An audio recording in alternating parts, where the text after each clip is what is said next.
This episode was awesome.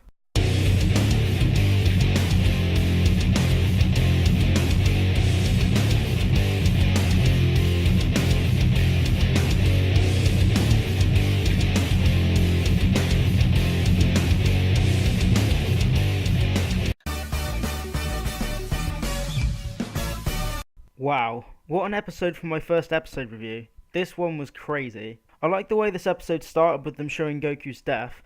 It really got me hooked in to the episode. Sure, from seeing last week's preview, we all know Goku was going to die, but it being the first thing we saw really got me into this episode. So after that, we see Goku, but he's not quite his usual self. He's acting strange. It starts with him looking kind of confused, like he's trying to find something. Then, when he goes inside to eat, he isn't eating his food properly either. I found it funny seeing Goku, of all people, eating one grain of rice for each bite.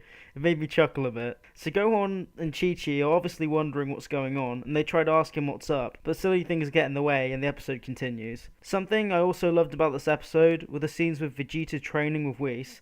Especially the first one where Beerus was freaking out about Goku not training with Whis, and he's talking about Goku essentially being the strongest fighter for the upcoming Universal Tournament. It shows Vegeta getting mad with how he's talking about Goku. It was very effective because Vegeta didn't say a word, but you could tell exactly how he felt by the way he was looking. I kind of understood how Vegeta was feeling though. There he is, training as hard as he can, and Beerus is still talking about Goku being better than him. Whis was also teasing Vegeta a little as they were training, which I thought was really entertaining.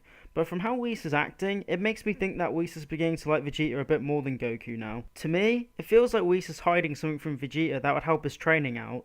I'm getting that kind of vibe. It's just my speculation though. Next, we see Goku walking around town, causing a little bit of trouble while he's looking for the person that wants his life. This scene was quite funny. They were quite creative with this scene because they thought of ways Goku could get on people's nerves without meaning to. I found the part where he was in the women's clothing store very funny. Gohan and Goten get a little spotlight in this episode too. They were following Goku around as they knew something was up with him. A scene that I found interesting was the one where Gohan wanted Goten to wear the Saiyaman suit, and Goten straight up told him it was lame. The reason I found this interesting in particular was that Gohan said in the episode, Goten used to think the suit was cool, which is true, he says that in Z. However, it seems in this episode they were trying to make Goten act a little more grown up, which I liked because Goten doesn't get a lot of character development. A little later, Goku is walking across the road and he's hit by a car. Of course, it's Bulma, which was nice to see, and she tries to slap Goku. However, Goku dodges her slap. Obviously, everyone is surprised by this because it's Goku. He never dodges Bulma's slaps. I really enjoyed this moment because it really hit home that Goku was anxious about something. It was also a nice change because I got to see something you don't normally see from Goku. I also enjoyed the scene with Hit. There isn't much to say except Hit was pretty much a badass. It also seems like Hit used the same technique that he killed the boss man with to kill Goku, which I thought was a nice touch. The atmosphere really built up the tension for this episode. Once Goku gets home, he seems to be his normal self again, being happy and eating like Goku again. Yay! Gohan and Goten then ask him what's wrong with him, and Goku tells them that someone is after his life. However, Piccolo notices that there's something wrong with Gohan, and shortly asks him what's up. As they are talking, Goku finally senses that Hit has arrived and flies off to meet him, not wanting his family or friends to get hurt. Piccolo, Gohan and Goten shortly notice that Goku is missing. Next comes another shocking moment from Goten. Piccolo and Gohan want him to stay behind, but he refuses, proclaiming that he isn't a little kid anymore, and he's going to help his father. This is another nice scene to show Goten as changing as a character.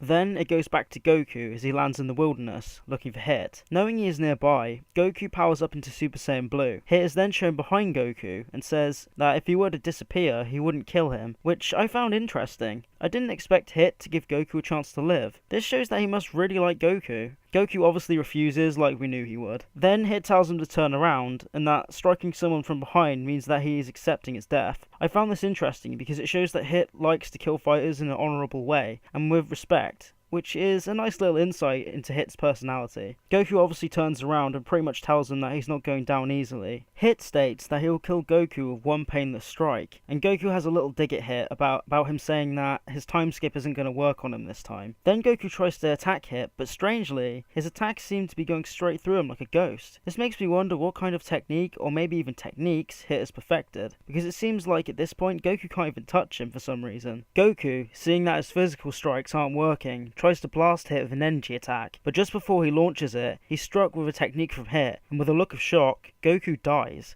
I'm still kind of surprised that they killed Goku this way, because this is the first time Goku's life's been taken against his will. Whenever he's died before, he has always sacrificed himself for the ones he loves, and has done it out of choice. But this time, his life has just been taken away. Then the episode ends with Gohan and the others finding Goku dead, and Goten crying. I really enjoyed this episode overall. The storytelling and atmosphere were top notch. The animation was decent, and it was overall an awesome episode. I think this is one of the best episodes of Dragon Ball Super, in my opinion. Well, those were my thoughts. I hope you enjoyed this video. I want to quickly apologise about the audio quality in this video. To put a long story short, one of my family members moved the mic from my main recording headset and I can't find it, and I've been trying to find it for about a week, but I'm going to do my best to find it so I can have my audio quality back to the way it normally is. With that little update out of the way, those are my thoughts about the episode, and more importantly, I hope you enjoyed this episode. If you did, it would be amazing if you could give this video a like, and maybe even consider subscribing. I'm Zuli, and I hope to see you in my next Dragon Ball Z video.